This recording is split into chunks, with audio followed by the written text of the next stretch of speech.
Hello, good morning everyone. आपका स्वागत है स्टूडेंटल जीके में। मैं हूं रवि कुमार।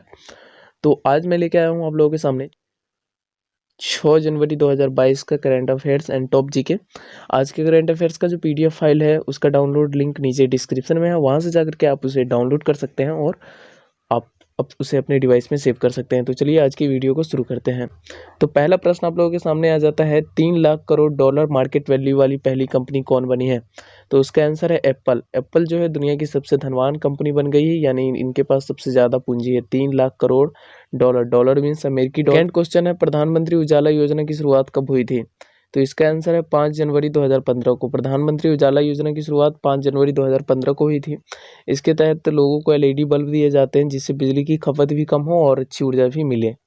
नेक्स्ट क्वेश्चन है, महाराष्ट्र के मदर टेरेसा के रूप में विख्यात सिंधु ताई सकपाल का निधन कब हुआ? ठीक है, तो इनका निधन हो गया 4 जनवरी 2022 को। इनको महाराष्ट्र का मदर टेरेसा क्यों कहा जाता था? क्योंकि ये अनाथालयों में अनाथ बच्चों के लिए काम करती थी। ठीक है, तो इन्हें 2021 में पद्मश्री सम्मान से सम्मानित किया गया था, पद्मश्री पुरस्कार से सम्मानित किया गया था। भारत के राष्ट्रपति ने इन्हें सम्मानित किया था। अगला क्वेश्चन है कि किस देश ने क्रिकेट के किसी भी फॉर्मेट में पहली बार न्यूजीलैंड की धरती पर न्यूजीलैंड के खिलाफ अपना पहला जीत दर्ज किया है? यानी न्यूजीलैंड के घर में जाकर के न्यूजीलैंड को ये पहली बार हराने वाला कौन सा देश बना है? ठीक है, तो वो बांग्लादेश। ठीक है, ये अपने इतिहास में पहली बार ऐसा किया है, न्यूजीलैंड को उसी के घर में टेस्ट हराया है। ठीक है, तो ये बांग्लादेश के लिए एक नया इतिहास है। अगला क्वेश्चन आ गया है, वाणिज्य मंत्रालय ब्रांड इंडिया कैंपेन शुरू करने जा रहा है। ब्रांड इंडिया कैंपेन शुरू करने जा रहा है, यह क्या है? ऐसा क्वेश्चन मैं पूछ दे तो आपको क्या आंसर देना है? देखिए, भारत में निर्यात को बढ़ावा देने के लिए एक पहल है। क्या है? ब्रांड इंडिया कैंपेन क्या है? भारत में निर्यात को बढ़ावा देने के लिए एक पहल। इसके तहत जो भारत के जो घरेलू उत्पादक, इसके तहत भारत के जो डोमेस्टिक प्रोडक्ट है इसको मतलब कि अंतर्राष्ट्रीय बाजारों में बेचने के लिए प्रोत्साहित करना, इस तरह का कार्यक्रम सम्मिलित है। अगला क्वेश्चन है, 25वां राष्ट्रीय युवा महोत्सव कहाँ आयोजित होगा? तो इसका आंसर है पुडुचेरी में 12 से 16 जनवरी। राष्ट्रीय युवा महोत्सव के बारे में बात कर लेते हैं।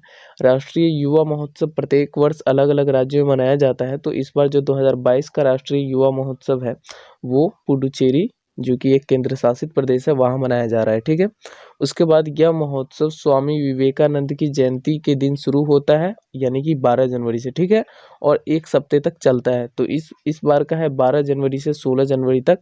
इस बार का राष्ट्रीय युवा महोत्सव 2022 12 जनवरी से 16 जनवरी तक मनाया जा रहा है। ठीक है, नेक्स्ट क्वेश्चन है आप लोगों के सामने, 25वां राष्ट्रीय युवा महोत्सव का थीम क्या है? ठीक है, किसी भी कार्यक्रम का एक थीम होता है जिस पर वो केंद्रित होता है, जिसके ऊपर उसका कार्यक्रम भाषण वगैरह होते हैं, तो उसी को थीम कहते हैं। ठीक है, तो 25वां राष्ट्रीय युवा महोत्सव का थीम क्या है? 25वां युवा राष्ट्रीय महोत्सव 2022 का थीम है सक्षम युवा सशक्त युवा। ठीक है, 25वां राष्ट्रीय युवा महोत्सव का थीम क्या है? सक्षम युवा सशक्त युवा। नेक्स्ट क्वेश्चन है आप लोगों के सामने कि राष्ट्रीय विज्ञान दिवस 2022 का थीम क्या है? ठीक है, राष्ट्रीय विज्ञान दिवस भी फरवरी में मनाया जाता है, इसका भी थीम लॉन्च किया गया है। ठीक है, विज्ञान मंत्रालय द्वारा। तो राष्ट्रीय विज्ञान दिवस 2022 का थीम क्या है?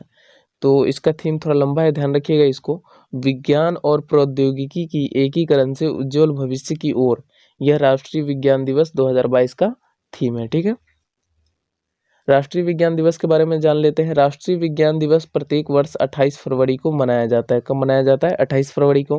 28 फरवरी को ही क्यों मनाया जाता है? तो इसी दिन भारतीय वैज्ञानिक सीवी रमन को नोबेल पुरस्कार मिला था। किस लिए नोबेल पुरस्कार मिला था?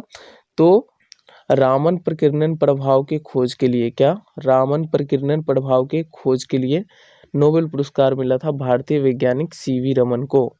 ठीक है, तो इसलिए हम 28 फरवरी को प्रत्येक वर्ष राष्ट्रीय विज्ञान दिवस मनाते हैं।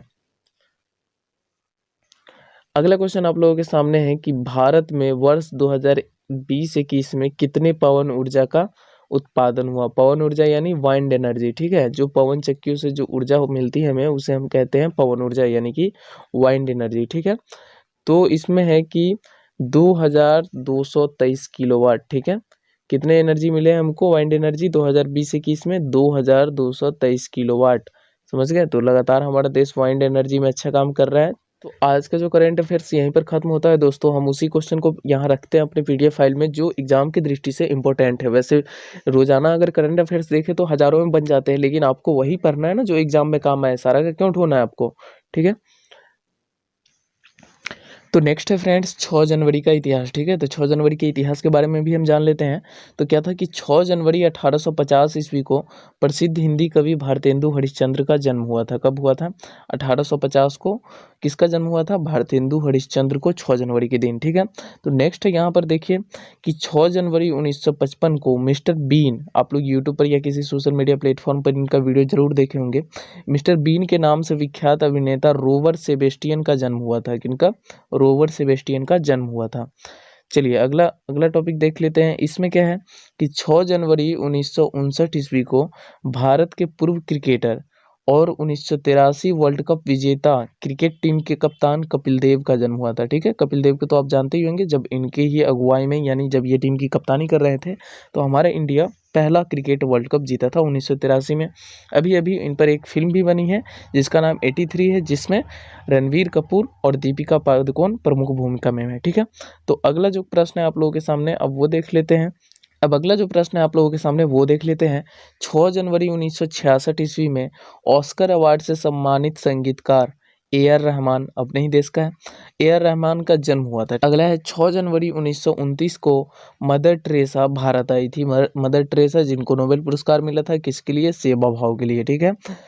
अगला जो टॉपिक है वो है 6 जनवरी 2021 को, मात्र एक साल पुराना ये घटना है। डोनाल्ड ट्रंप जो अमेरिका के पूर्व राष्ट्रपति थे के समर्थकों ने अमेरिकी राष्ट्रपति चुनाव में नतीजों के विरोध में अमेरिका की कैपिटल बिल्डिंग पर हमला किया था। अमेरिका का कैपिटल बिल्डिंग यानी कि अमेरिका का संसद भवन पर हमला किया था इसके समर्थक ने, डोनाल्ड ट्रंप के समर्थक ने। क्यों?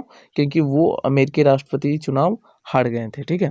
तो इसलिए वो झड़पें हुई थी। तो ये भी एक काला दिन था अमेरिका के इतिहास में, क्योंकि अमेरिका में इससे पहले कभी ऐसा नहीं हुआ था। तो आज का जो जीके और करंट अफेयर्स आप लोगों ने देख लिया है, ठीक है। उम्मीद है कि आप लोगों को कुछ इससे नॉलेज मिल गई होगी। तो आप लोग पीडीएफ को डाउनलोड कर लें, और रोजाना ऐसी करंट अफेयर्स का डोज चाहते हैं तो हमारे चैनल पर रोजाना इस तरह के करंट अफेयर्स अपलोड होते रहते हैं। तो आप हमारे चैनल को सब्सक्राइब करके बेल आइकन दबा के ऑल वाले ऑप्शन को जरूर सेलेक्ट कर लें। साथ ही वीडियो पसंद आई तो वीडियो को लाइक भी कर दें। और जो इंपॉर्टेंट जीके है उससे रिलेटेड वीडियोस भी हमारे चैनल पर रोजाना अपलोड होते हैं, यानी एक दिन में 2 वीडियो रोजाना अपलोड हो जाते हैं, ठीक है। तो आप लोग चैनल को सब्सक्राइब कर लीजिएगा, तो आप लोगों को जीके और करंट अफेयर्स के लिए किसी और जगह जाने की ज़रूरत नहीं पड़ेगी। तो प्लीज़ सब्सक्राइब कर लीजिए, फ़ायदे में आप ही रहोगे।